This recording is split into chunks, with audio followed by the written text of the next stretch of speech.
Ya nos encontramos en nuestro set de entrevistas para sumergirnos aún más en el arte de Van Gogh, como le anunciamos en el inicio de nuestra revista. Y le damos la bienvenida a Camila López Rodríguez, profesora de la Facultad de Artes y Letras de la Universidad de La Habana, y muy felices de su presencia nuevamente acá en la revista. Buenos días. Buenos días, muchas gracias. Gracias por acompañarnos. Y empezamos hablando, por supuesto, de Vincent Van Gogh. ¿Por qué demora tanto el pintor en dedicarse de lleno a la pintura si a los 17 años había decidido pues ser pintor?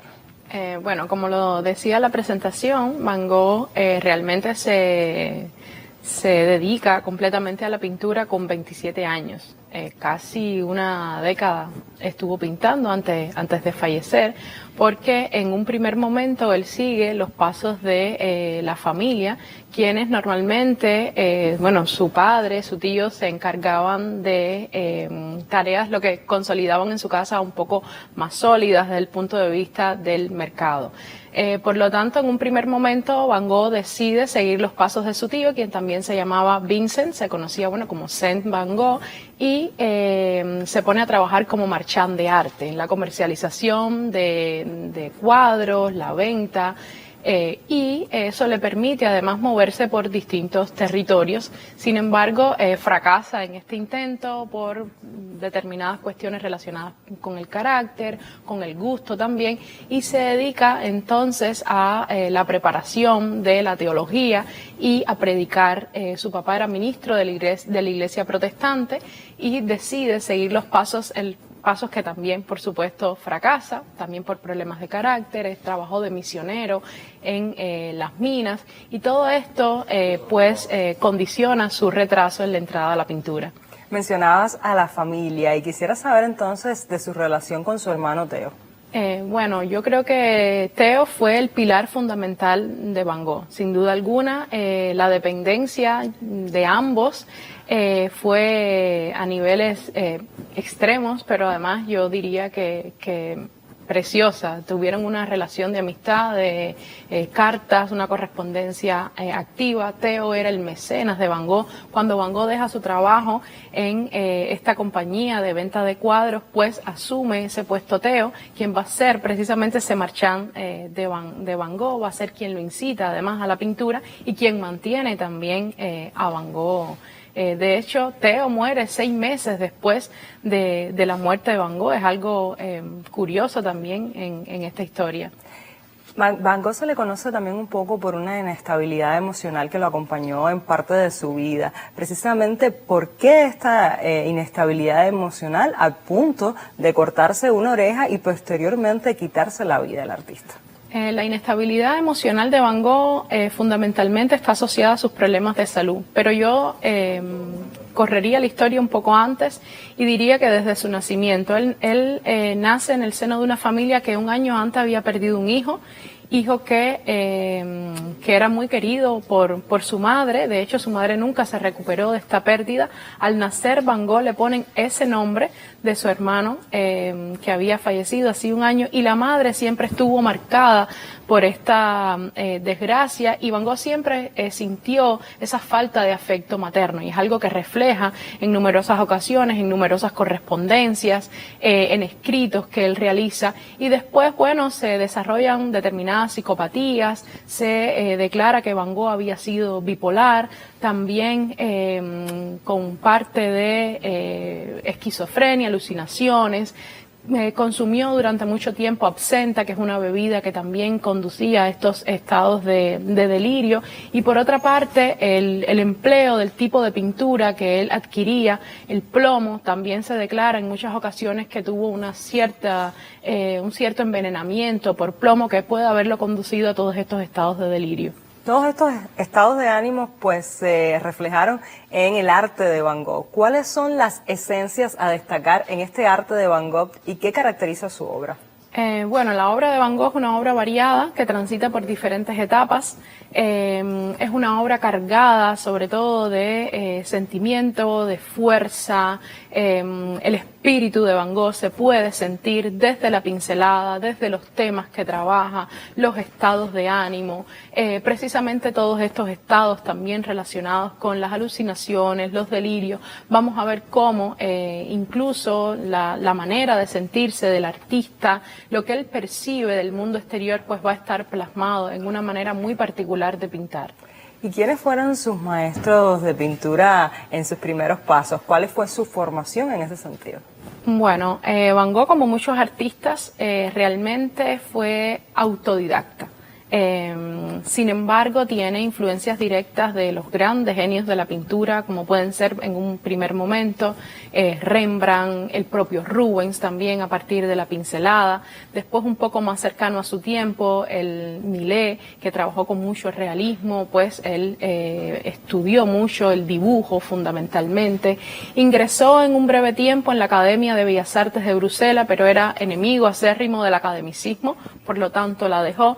Y sin lugar a dudas sus contactos, por ejemplo, con este primer momento de él como marchand de arte, o también cuando va a París, tiene varias estancias en París, el roce con sus contemporáneos, los impresionistas, con Degas, con Toulouse-Lautrec, pues también van a influenciar notablemente su obra, y se va a ver en ese transcurso de la pintura de Van Gogh estas distintas influencias. Tuvo también, se fijó mucho en la pintura japonesa. Por lo tanto, también el ukiyo-e va a ser una fuente de la que Van Gogh va a beber y se va a evidenciar en sus distintas obras. Profesora, ¿por qué el público vino a valorar las pinturas de este artista luego de su muerte y no en vida? Van Gogh fue un artista incomprendido en su época. Es una historia que hemos visto en muchas ocasiones, precisamente en el transcurso, en el decursar del arte, en sus diferentes etapas.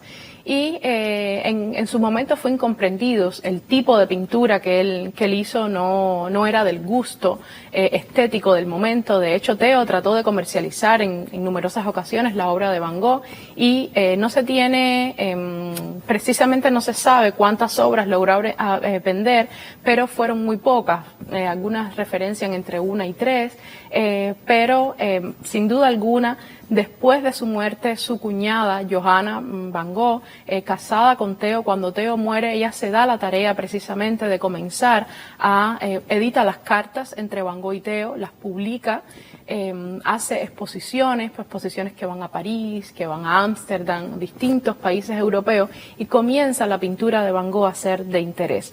También posteriormente, en otras tendencias artísticas comienzan a mirar hacia la obra de Van Gogh, y yo diría también esta figura del genio creador, atormentado, o sea, todo ese misticismo que se crea en torno a la figura de Van Gogh, pues lo hacen ser el pintor que es hoy.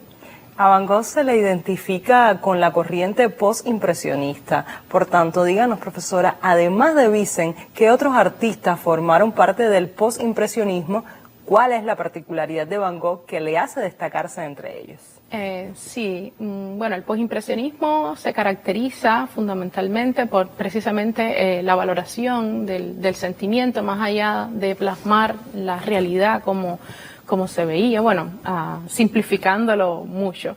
Y Van Gogh precisamente tiene una serie de artistas contemporáneos con los cuales incluso alguno de ellos interactúa, por ejemplo con Gauguin. Con Gauguin vivió en Arles, en esta famosa habitación que él pintó en numerosas ocasiones. De hecho, todo el incidente de la oreja también se ha asociado a la figura de Gauguin. Hay otras figuras como, por ejemplo, el propio Cézanne también, Paul Cézanne. Los puntillistas influyeron mucho en la pintura de Van Gogh, quien en un punto estuvo coqueteando con este tipo de manera de concebir el arte, Seurat, Signac, pero sin duda alguna la pincelada de Van Gogh, los colores que Van Gogh utilizaba, los temas que Van Gogh empleaba fueron muy personales, y eso lo hace precisamente, yo no diría destacar sobre el resto, pero sí ser reconocido de una forma única. Precisamente sobre esta sui generis en la obra de Van Gogh quería preguntarle, porque aún en el siglo XXI pues se le cataloga como un gran artista y sus cuadros provocan disímiles emociones en quienes los contemplan. ¿Por qué podemos decir que su obra es sui generis? Bueno, yo en primer lugar destacaría la fuerza que tiene la pintura de Van Gogh. O sea, la pintura de Van Gogh es una pintura que llega, que choca.